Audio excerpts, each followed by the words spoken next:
Hi, I'm Juliet. I'm running to be QMU president. All right. So why should members vote for you above all other candidates? Well, I think that I have the most experience actually being on executive. I've been the VP board this year, and for this half of the year I've been the only VP. And while the other two both have experience in what they're involved in the QM, in either events or campaigns and charities, I've got a lot of experience actually doing the management side of things. And I've been involved and know what's been going on this year, what needs to happen, what stuff's in progress, and there's that sort of sense of continuity, I think. Your manifesto doesn't mention how you will improve QMU's financial situation. Do you have a plan for tackling this? So there's a couple ways to go about it. I've included that I want to seek out financial and governance training for myself in the exec, because that's something that we'd hoped to receive this year, but just with everything going on, it didn't happen. And I think that to actually make a better plan for the finances, you have to be educated about what's going on. And as a student that doesn't study anything related to finance, that's kind of difficult.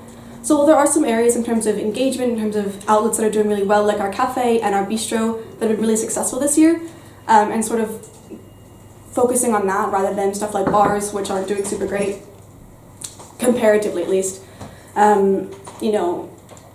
We've sort of got to get an idea that before we can actually say, this is how we go about it,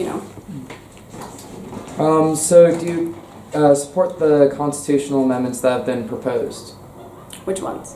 All of them. All of them?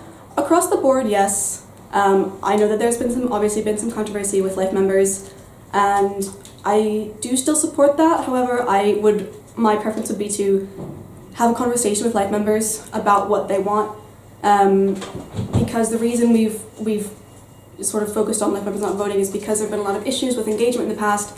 And I think the first thing to do with that is to actually say to them, what do you want out of this? What can we offer you? What is the middle ground? But overall, across the board, absolutely, I do support them. I think they're what the union needs to move forwards and have a new structure, a new governance to sort of carry us forwards. So you wouldn't be in favor of removing their vote? It would depend. I think there's a difference between removing their vote in elections versus AGMs and EGMs. Ironically, the life members coming out and actually showing, saying, oh, well, we want to be able to vote, but if you remove this clause, we'll come back at the next EGM and we'll help you pass this, proves kind of the point, because they didn't come back and they didn't help us pass it, and because of that, we're now actually waiting an extra year to pass the rest of the Constitution. And I don't think it should be possible for life members to come out and stop current students from voting for what they want. But I do also think that they should have a voice in the union. It's just about making sure that that doesn't overpower current students.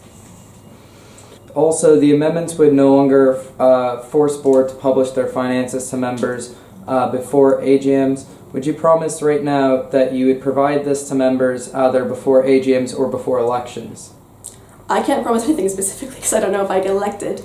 But in principle, it would depend on the circumstances. But yeah, I think it's important that people know where our finances are at. It's just about presenting that in a way that is not giving away any confidential information, but also putting it across in a way that is palatable.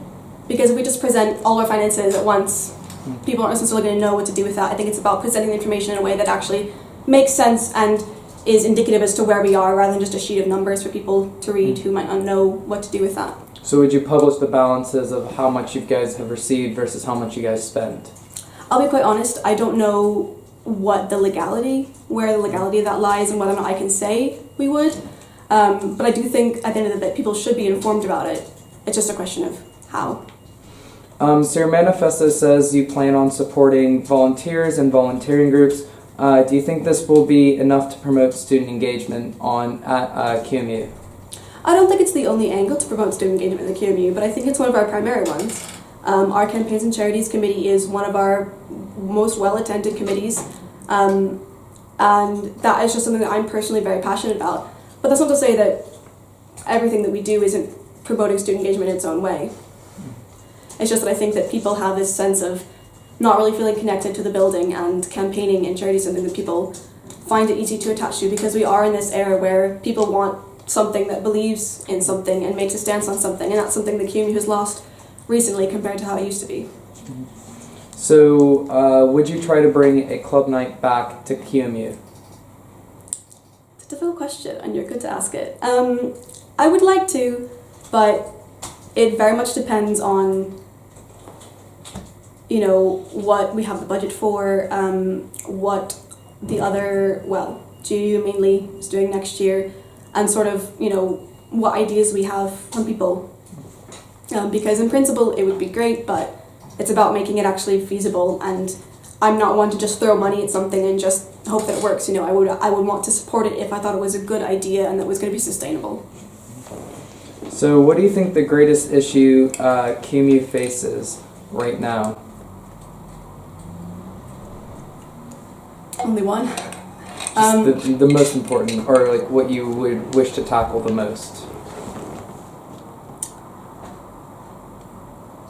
Commercially, I'd be inclined to say money, but as president, that's not really something that is in my control solely. That is, you know, part of the larger issue. I'd say that I would tackle the most would definitely be engagement and people feeling like they have the opportunity to bring ideas and have them come to fruition.